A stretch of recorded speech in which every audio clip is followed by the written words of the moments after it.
Welcome to the podcast, Coronavirus Crisis Carpe Diem, where you and I rise up and embrace the possibilities and opportunities for spiritual and psychological growth in this time of crisis, all grounded in a Catholic worldview.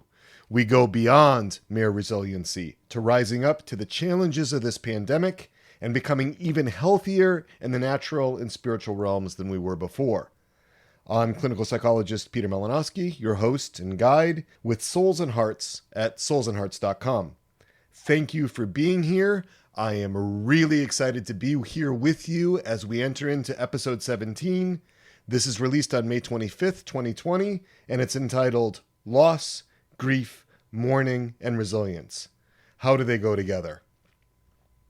Now, some of you have been in touch with me and you've asked me to get into the topic of grief.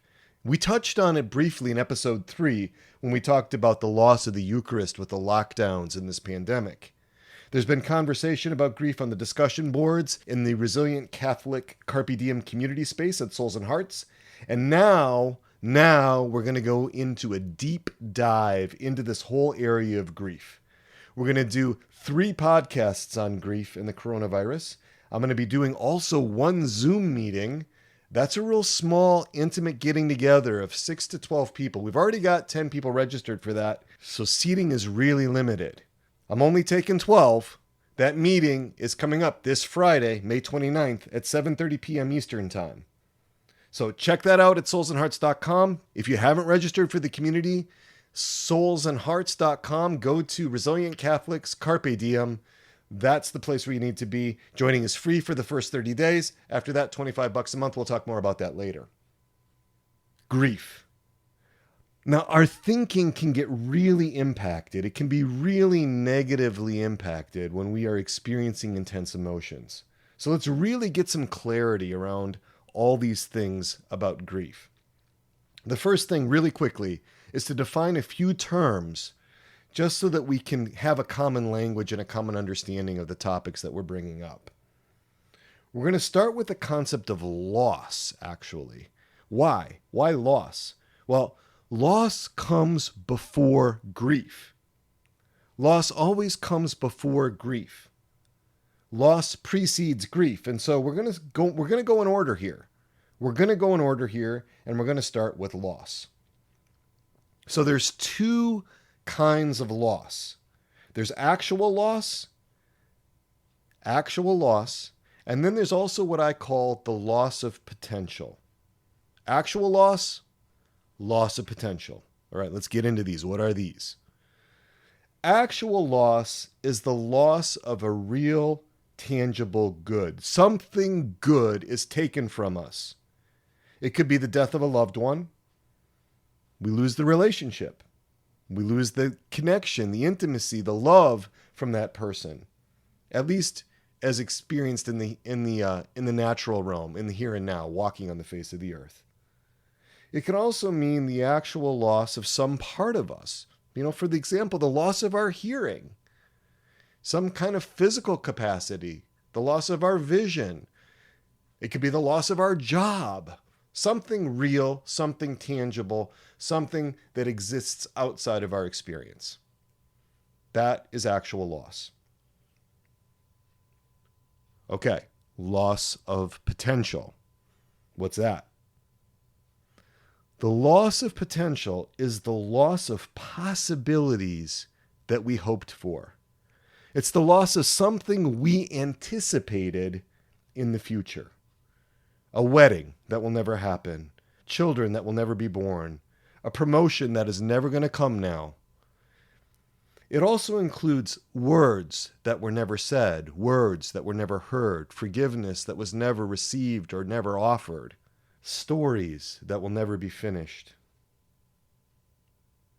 It's the loss of something that could have been, but now never will be. Lots of the grieving that happens at funerals, I think, actually is about potential loss, particularly if the deceased was a difficult person, problems in life. There's a lot of times when, for example, the loss of an abusive, alcoholic, philandering husband The grief is about what could have been in the relationship, not what actually was. So that's a symbolic loss. It's a loss of potential.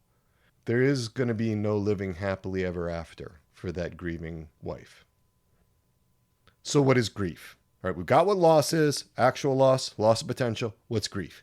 Grief is our individual experience of loss. Right? So remember, the loss is the good we no longer have. Grief is our internal reaction to that loss. It's our experience inside of that loss. And that experience is emotional, right? It's got elements of sadness, anxiety, irritability, maybe mood swings. It all depends on kind of how we're set up psychologically, right? But it's got those emotional aspects. Could be a lack of emotional aspects, numbness, apathy, something like that. Grief is also psychological, right? We could get hammered with disbelief, impaired concentration, problems with attention, flashbacks, ruminations. We could be going over and over again the memory of a person, right? Psychological factors. Grief's also physical, right? Those tears flow. That's a physical reaction. There might be intense fatigue, headaches, could be loss of appetite, trouble sleeping. Grief can also be expressed through behavior. The heavy sigh. We put our hands on our head. We groan. We withdraw. We sit alone in a dark room. Behavior. So the experience of grief, one thing really important about this, varies a lot from person to person and situation to situation. Grief can be really painful, sometimes exquisitely painful, sometimes horrendously painful. Sometimes so bad it could seem intolerable. Sometimes, though, grief is a lot more quiet. It may also be bittersweet. It may even have a sense of peace about it, such as when a loved one suffering from a long terminal illness dies well. So there are different kinds of grief. And we're going to get into this later in the podcast. But for now, let's understand that grief is our individual experience of loss. It's what happens inside of us when we lose something or someone. All right. So with grief comes mourning. All right. What is mourning? We've got the loss. We've got the grief. Now we're dealing with mourning. What's mourning? Mourning is our public expression of our grief. Right? It's what we show to other people. Mourning is how we manifest our grief. It's how we share our grief with others. It's how we connect in grief. And some of this is conditioned by our culture. A salute of 3 rifle volleys for deceased veterans at their graveside. How we do funerals, eulogies, in terms of the deaths. Tossing a handful of dirt on the grave. Cards that we send or receive. All these things reflect this behavioral expression of grief, which is that mourning. It's what we share with other people. So we've got loss, actual loss. That's the loss of the actual good. Potential loss. That is what will no longer be because of the loss. We've got grief. And it's got those psychological. It's got those physical. It's got those emotional. It's got those behavioral components to it. And mourning. Mourning is our public expression of grief. It's what we show others. We got all of those. But how can we really solidify our understanding of these definitions? How can we really make these concepts come alive? Well, let me think here. I've got it. How about a story?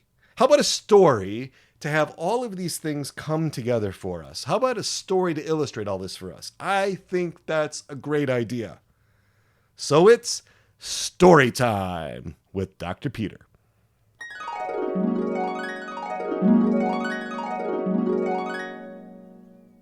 All right, we're going to go back 20 years for Richard and Susan. These are made-up people. This is a story. This isn't an actual case. But we're going to go back 20 years, back to the early 2000s. And at that point, Richard and Susan had been married for 8 years. Richard was an engineer, excellent job, highly successful, creative at work. He really loved their 3 young sons aged 7, 5, 3. Susan was a professional translator in Spanish and Italian. She had traveled and lived abroad before her marriage at age 32. They met through mutual friends. Both were nominally Catholic. Both attended Mass on Sundays and their sons were baptized, but it wasn't a central part of their lives. Richard was somewhat emotionally reserved, kind of introverted, didn't talk a lot about his feelings, and he had always been into racing go-karts. Now, the oldest son, 7 years old, time to get him into it. They love the hobby together. Little son's got a mini go-kart. They're really enjoying it. Susan, more extroverted, maintained a lot of connections with her professional women friends, many of whom were younger than her, many of whom were still unmarried, some still living in Italy and Spain. Susan really wanted a daughter. She'd been going through some recent fertility issues. There were medical complications there. Richard felt he had enough kids. He was happy with the sons he had. Age 40, though, after a deepening of her prayer life, Susan began to take her faith much more seriously. She conceived again, and the ultrasound indicated the baby was a girl. She was so excited. 22 weeks, everything's going well. And then complications with the placenta started. By 24 weeks, the baby had died. Susan miscarried her baby daughter, and because of medical complications, she also wound up with a hysterectomy. All right. So we have a story, or at least the beginning of a story. So let's work with the story. All right, remember what we had? We've got loss, we got grief, we got mourning. Loss. Two kinds of loss. Actual loss first, right? Actual loss is the loss of a real, tangible good. You know what it is for Susan in the story? Right. The loss of the baby herself. The death of the little one. All right, so what was the loss of potential? Remember, the loss of potential is the loss of possibilities that we hoped for, something we anticipated in the future. So in this case, Susan's loss of potential was seeing her baby daughter grow up, hearing her first words, watching her first steps, with her at the first day of school, ballet classes, report cards, prom, her wedding to a handsome young man, wearing Susan's own wedding dress, grandchildren. All right, you see it, you get that. But there was also another loss of potential. Remember the hysterectomy, right? This was like a criminal sentence to Susan. No more children. No more chance of a daughter, bone of her bone, flesh of her flesh. Right, so we have an understanding of loss here. The loss is the cold, hard reality. That reality of loss exists outside of Susan's reaction or her experience. The loss just is. Now let's shift to grief. Remember, grief is the individual experience of loss with all its physical, emotional, psychological, and behavioral aspects. Let's dive into grief in a lot more detail. Okay, so many of you probably know that more than 2 decades ago, University of Chicago psychiatrist Elizabeth Kubler-Ross identified various stages that she said people went through when experiencing grief. Right? She was really focusing on people who were diagnosed with terminal illnesses, people who were dying, and their families. I'm going to run through these a little more quickly. The research is mixed on this. These stages do exist. Even Dr. Ross said they don't always happen in order, but they do give us an idea of the different kinds of experiences of grief that people have. So she said that the first stage of grief was denial, right? This helps us to survive the loss. The world becomes meaningless. We struggle with like, how could this have possibly happened? There's feelings of being overwhelmed. We may go numb, just sort of shut down. We try to find a way just to survive the experience. Denial is actually a gift. It's a defense. And what it does is it protects us from the intensity and the overwhelming nature of our feelings about the situation. It allows us to sort of to damp down the affect, to damp down the emotions so that we can actually just get through. There's shock, disbelief. And this can last a few seconds. This could last a lot longer, right? So Denial. This is something that Susan didn't want to hear. She went in, check up at 23 weeks, abdominal pain, some bleeding that she wasn't comfortable with. She was really anxious about this pregnancy. And then the ultrasound shows that the baby's not moving. The ultrasound technician is quiet, doesn't want to answer her questions, refers her to her OBGYN. He gives her the news. And she just struck dumb, silent. Can't be. This cannot be happening. This cannot be happening. Okay, that's the experience of denial. That denial comes up in response to the intensity of suffering. This is the stage that many people are in at the time of a funeral, really just a couple of days after the death, usually. So Elizabeth Kubler-Ross afterwards said anger comes up. She identified this as a critical component of healing. I'm not so sure about that. I think people have different emotional reactions. Anger may or may not be there, but it is really important that if it is there, to be able to address it. And we're going to talk more about that in upcoming podcast episodes, but this is a very common, she would say universal experience. I would say it's a very common experience. For Catholics, there's often the sense of what was happening? Where were you, God? Remember, Susan had been growing in her faith life. She had been praying more regularly. She was starting to take it more seriously, not uncommon when your kids are starting to grow up and you need to be able to form them. She took that seriously. Where is God in all this? And underneath the anger, and what drives much of the anger, is the intensity of the pain. Next stage for Elizabeth Kubler-Ross, bargaining. Now, this often happens before the loss is fully realized, before the loss of potential, right? This is where you go back and forth, often bargaining with God about what you would do if the terrible loss doesn't happen, right? I will pray a rosary every day for her vocation. I'm open to giving up the beautiful wedding with the handsome groom. She could be a nun if you really wanted her to be a nun, Lord. This is the kind of things that you get into when you're in the bargaining phase. The next phase that Elizabeth Kubler-Ross discusses is depression. Then we move back into the present. Empty feelings come up. There's this void within. We really struggle with it. We might experience pain on a deeper level that we ever imagined. Sometimes the loss brings up previous losses. They come rushing from the past into the present when they are unresolved. It's a common response to feel that level of sadness and the level of intensity.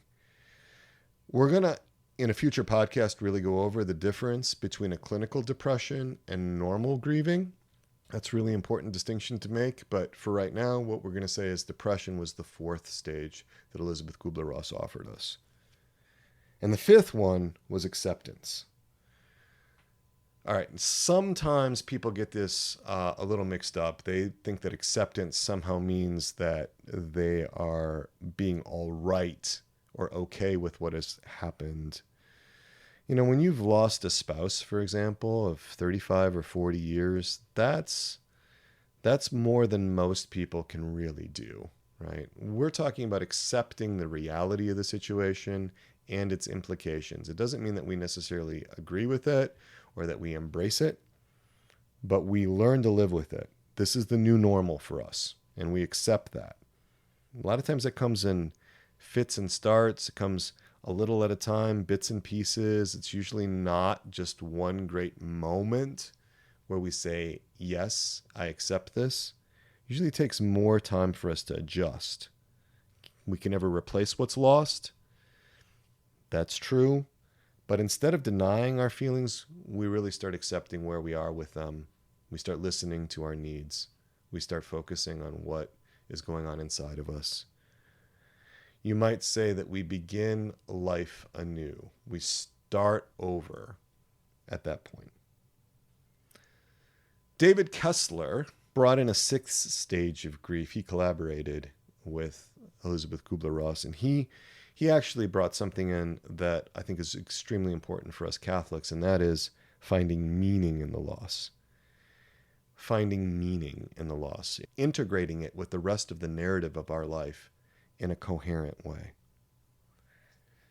Okay, so we have those stages: denial, anger, bargaining, depression, acceptance, and then the sixth one, finding meaning, making sense out of the experience in a coherent way. So the next thing I want to talk about is 4 variations of grief. Because there's nothing quite like a death and a funeral to bring out a wide variety of ways that people grieve. Some of them are really mysterious to people, right? Because they're operating from an entirely different personality organization, an entirely different personality style, an entirely different psychological structure. So we're going to get into some of these different types of grief and responses, grieving responses. The first one I'm going to talk about is anticipatory grief. This is where the loss hasn't happened yet, but it's coming down the pike. We are faced with it. It is coming. As the name implies, this means that we're anticipating it. It's got many dimensions. Lots of feelings come with that. Lots of psychological reactions, physical reactions, and behavioral responses. And our Lord gave us an example of this in Luke 19, verses 41 to 44. And when he drew near and saw the city, he wept over it, saying, "Would that even today you knew the things that make for peace. But now they are hid from your eyes. For the days shall come upon you when your enemies will cast up a bank about you and surround you and hem you in on every side and dash you to the ground, you and your children within you. And they will not leave one stone upon another, because you did not know the time of your visitation." Anticipatory grief, the grief for what will come. This was part of Susan's experience when at week 23 of her pregnancy, trouble was seen with her placenta. It was not looking good. The prognosis was really poor. Anticipatory grief. This is a really important one, this next one, disenfranchised grief. Disenfranchised grief. That occurs when we experience a loss that we can't really share with other people, that we can't openly acknowledge, when it's not socially supported. Right? Because then we don't have the capacity for mourning. This is really common for some women with miscarriages. Right? If we go back to Susan's experience, remember a lot of her friends, professional women, not yet married, no kids, hard to be able to share the experience of a miscarriage for Susan with those folks. And when she brought it to her mother who had 4 miscarriages herself and had never resolved any issues around those for herself, said, "Yep, that sometimes happens, especially when you're older. You just have to kind of move on. You just have to kind of move on, Susan." Disenfranchised grief, that's the kind of grief where we can't share it.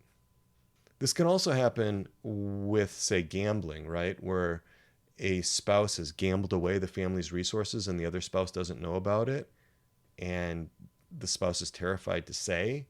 Spouse is isolated with that grief, right, over what's happened to the family resources. Disenfranchised grief, grief that can't be shared. Complicated grief. That's a delayed or incomplete adaptation to the loss. In complicated grief, what we're doing is we're not coming back to our baseline. Something has disrupted the grieving process. Something has taken it out of its natural course and allowed it to start spinning, just kind of like it's an eddy in the river of our life. Our life is not moving on. We're just caught going round and round and round in this eddy near the shore. That's when you might need some professional help, a counselor, a therapist, somebody to actually help you break through that cycle. And we'll talk more about that in future episodes. The fourth one, unacknowledged grief. All right, this is grief that is suppressed. This is grief that cannot be accepted as real within the person. And there are a number of ways that people can go about being radically affected by grief without them even knowing it. In fact, if you look at psychodynamic formulations of bipolar disorder with the manic episodes, what you see in a manic episode is the exact opposite of what you see when somebody's grieving. And the idea behind that psychodynamic formulation is that a manic episode, with all of that intense energy, with all of that goal-directed behavior, with all of that euphoric mood, that bright manic mood, all of that is a last-ditch effort to prevent oneself from being overwhelmed by grief. So folks that are struggling with manic episodes often have a history of unacknowledged losses that go back to childhood, and they rev up in order to no longer have to cope with the risk of them being totally submerged in grief, because that just seems too threatening, that just seems too unsafe. Another way that people refuse to acknowledge grief is through spiritual bypassing. What is spiritual bypassing? Well, that's a term introduced in the early 1980s by John Wellwood. And spiritual bypassing is the tendency to use spiritual ideas and spiritual practices to sidestep or avoid facing unresolved emotional issues, psychological wounds, and unfinished developmental tasks. We're dealing with natural, normal human experiences, but instead of confronting them head on within the natural realm, we elevate them to the spiritual realm, and we somehow spiritualize them so that we don't have to deal with them in the natural realm.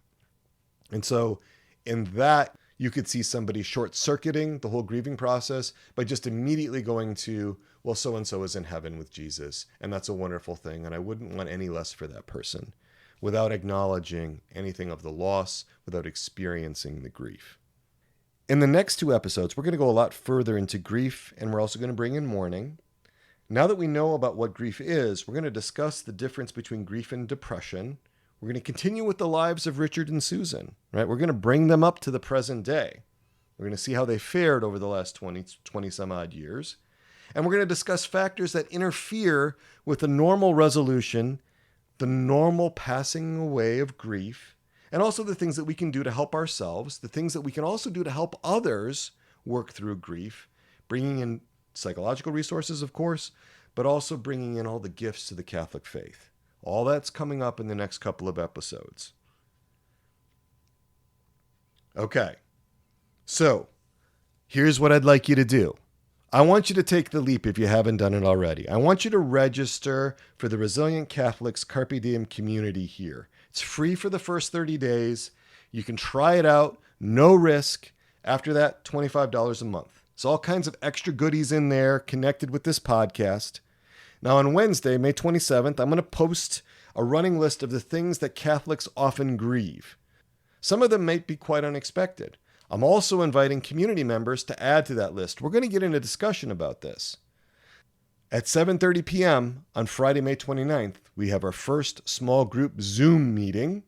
I'm going to make a brief presentation, and then we're going to have some questions and answers. And then I'm going to facilitate a discussion of what causes you grief in the present day, in these troubled times. That's closed just to community members that are there. We're going to also put up a recording of it so people can connect with it later. Again, foster some discussion. We're going to start connecting, though, on important topics like grief and what's happening in the present pandemic that's increasing grief. We want to get real. We want to get connected. We want to support each other. That's what Souls and Hearts is all about. That's what this podcast is all about. That's what the Resilient Catholics Carpe Diem community is all about. We are real Catholics overcoming real issues through real transformation with real growth. So come join us at soulsandhearts.com. Check out the community. You'll find it there right on the homepage. Scroll down. If you're having trouble with it or if you've got questions, you're not sure, you can reach out to me, crisis@soulsandhearts.com. Bring me your questions about the community. See if it's a good fit for you. All right. So that's a wrap for today. We're going to invoke our patroness and our patron, Our Lady, our Mother, Undoer of Knots. Pray for us. St. John the Baptist, pray for us.